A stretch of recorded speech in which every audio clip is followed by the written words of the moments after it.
Sammy Davis Jr., it is a great pleasure for us to have you here on Good Day. I am sure that a lot of people have asked about the Will Maston Trio and your dad. I would be curious to start, if I may, to get you to reflect briefly on your mother, someone who I've not heard you talk about. What memories of her? Very little, actually. My mother, which probably accounts for the fact that, that you had not heard me talk about her. My mother and father separated when I was a kid. And we went, he took me, she got my sister, and Ramona. And she raised my sister. I didn't meet my mother until I was something like 12 years old for the first time.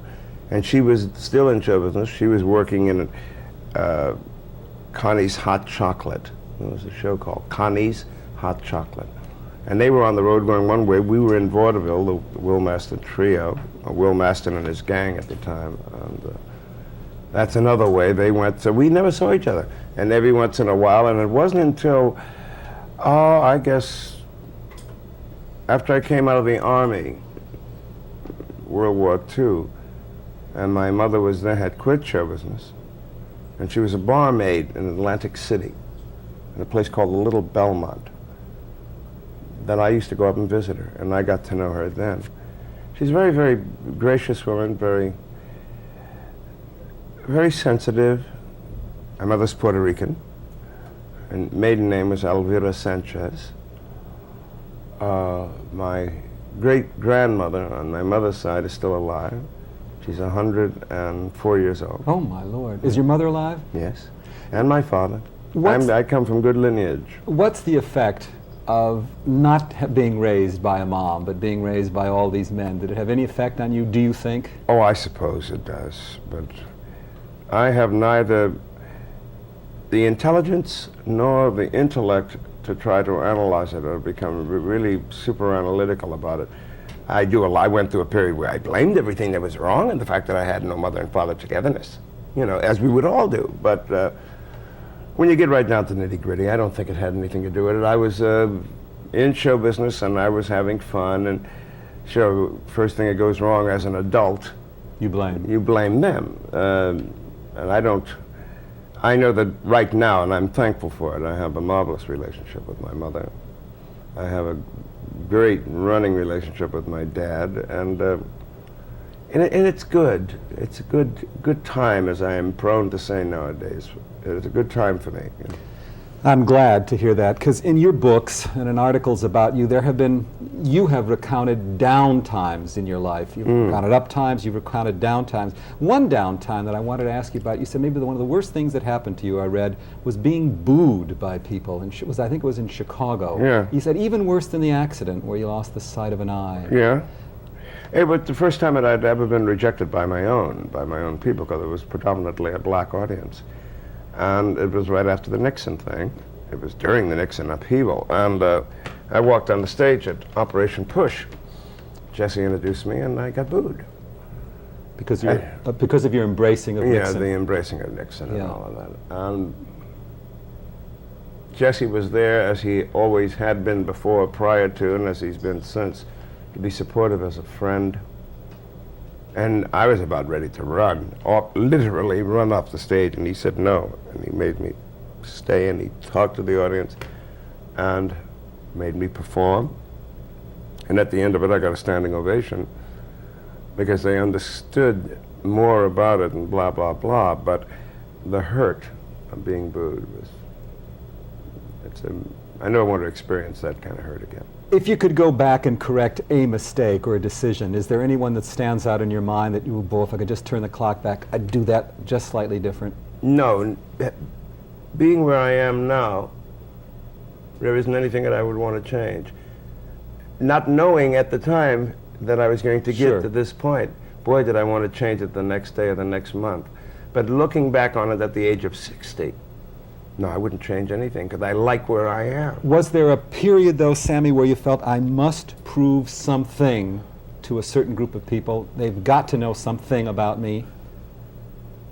I guess the first 45 years of my life. You were doing just that? That's all I was doing. And what were you trying to prove, and to whom? Prove that I was worthy, first, of their affection, Secondly, I was worthy of the fact of being a star.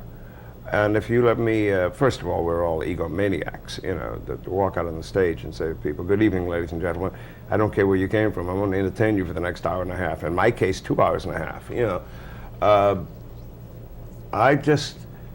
But when you stop, you cannot have that kind of commitment, that kind of thing going without losing something on one side or the other. If you devote that much time to anything, all of the other areas in which you're involved in suddenly become, you can't do it. You can't spread yourself that thin. You've got to know what your priorities are, where you lie as a human being.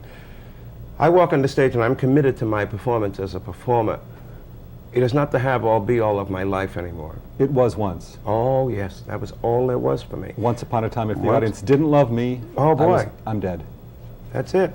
Because that was how insecure I was as a human being off stage. So subsequently, you rev for that, and that's why I party every night and let me have 40 people around. It's amazing how I love being alone now. Love it. Sammy, when we think about the name Sammy Davis Jr., we think of a man larger than life, a personage, a big character. And there is that kind of bigness in your lifestyle, or at least there was. Many cars and millions of dollars of jewelry. Do you still do that? And if so, why? Why the need for that? Oh, I don't still do it. But I'll tell you why. It was quite to get attention, say, hey, look at me. And I found myself backing into situations and enjoying it, and then long past the enjoyment, I was locked into it. And so I had to keep it up, and the front kept going. Until I realized some 10, 12 years ago, hey, wait a minute, I don't have to do that. And nobody really cares. I'm putting on 14 layers of caring that I think maybe is taking it a stretch too far. Tom, the thing that happens is, we're in a business where trends come and go. I was a trendsetter for a long time in the late 50s and all through the 60s, man. What's Sammy into, you know? Is he wearing the chains? Is he wearing a Nehru? Is he wearing jewelry? Is he wearing this? And of course, you get hung up in the lifestyle. I was on Broadway twice, and you know, we were lucky enough to be in shows that beat the critics. So of course, if no one else has a limousine, I'm going to have one. And if someone else has a limousine, they ain't going to have a limousine better than me, because I came from variety. And in my limousine, I'm going to have a big color television, not one of those little small black and whites which they had in the 60s. But a whole series of realities happened to me in terms of my marriage to my failing. That's it, that does this to you. With a couple of kids. 3 kids. Yeah. And you keep on. Now you concentrate as reality falls away from you, layer by layer by layer. And you begin to see you. You begin to see you, and you don't like what you're seeing. Then you amplify the razzle-dazzle, because that you've created. That you can control. That's what I meant about the stage. Go walk on the stage. Good evening, ladies and gentlemen. No matter what knife or that you've taken out your side prior to going on. I'm not the.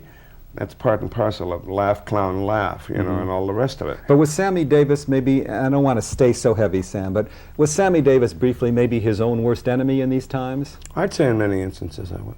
Yeah. Yeah. But of course, as we all do, we justify it. You a good father? We mentioned the 3 kids I am with Margaret. now. Were you in the No. early days of their life? No. Were you there for them? No. Were you selfish? Yes. Because I had to be. Because I had to survive. To hell with everybody else.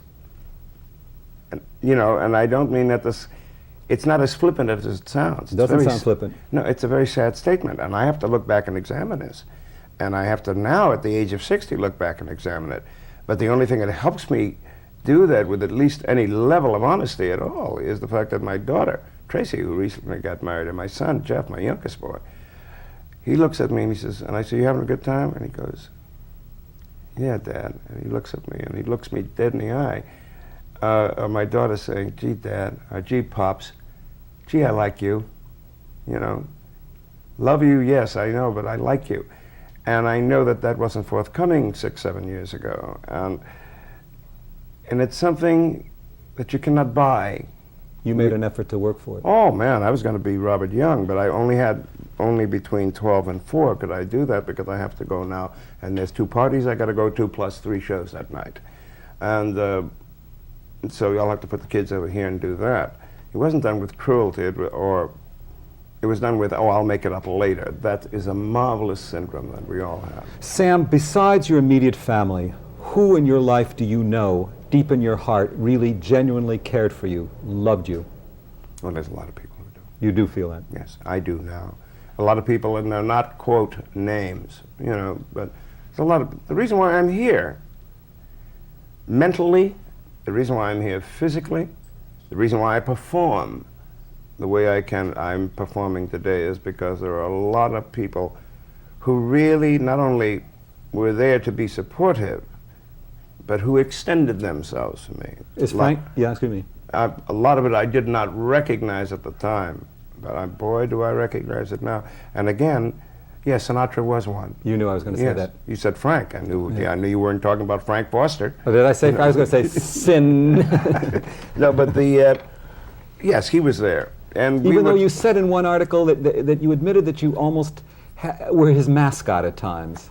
I was, but he didn't ask me to be the mascot. I made myself a mascot, because I couldn't afford to. I thought at that point in time I couldn't afford to miss it. And of course I did the next smart, wonderful thing. I created an arrogance about myself, so that this pulled us totally apart. And each time that we ever had a set to, when we got back together, it was better and more solidified than ever. I don't think that a room this size full of dynamite could blow us apart again, because he was always there for me. He was there professionally and he was there personally. And many things that I did he disagreed with, and many things he did I disagreed with, though I wouldn't verbalize it at the time. So I kept it inside, you know, and I wanted to be as big as Sinatra. And that shouldn't be a game, man. What you should do is be the best you can be. And that's what I am now. I have no envy about Prince, Michael, this one, that one, Bruce, whoever. Go out there and be the best Sammy you can be. And I really mean that. Sammy, let me conclude, as much as I lament having to conclude with you. There was an article written, and the question was asked to you, how do you want to be remembered? This is what you said. There are 2 reasons, you said. There are 2 answers to that. Perhaps I refresh your memory. The first one is a theatrical one. I want to be remembered as an entertainer. Yes. What's the second answer? He tried. What? He tried. He tried. Yeah. As a human being. Tried to make it a little better, man.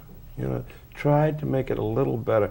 People always, you know, because there was a period, now I'm called a humanitarian, but there was a period where everybody thought, Jesus, throw a benefit, Sammy will be there, you know.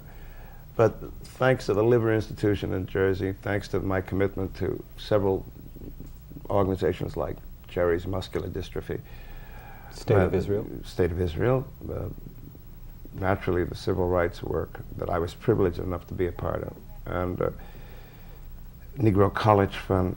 Now people look at me differently, but the commitment was always the same. Maybe it's a little deeper cut now, but that's how I would like to remember. He tried, and as a professional, see, I'm very proud of the fact. I sit with you, and when I walked into this room prior, having never met you before, and I said, I've watched you, that was my way of saying, I think you're a pro, and how you approach what you do, you approach it with an honesty and a level of honesty that only pros have. There are some marvelously gifted amateurs in our business, but they're not pros. You're a pro, and I'm happy to think of myself as a pro. That doesn't mean everybody's going to like you, but it does mean you do your job and you do it professionally well. Thank you, Sammy Davis Jr. Thank you. Great pleasure meeting you. Thank you. I hope we'll do it again. It would be my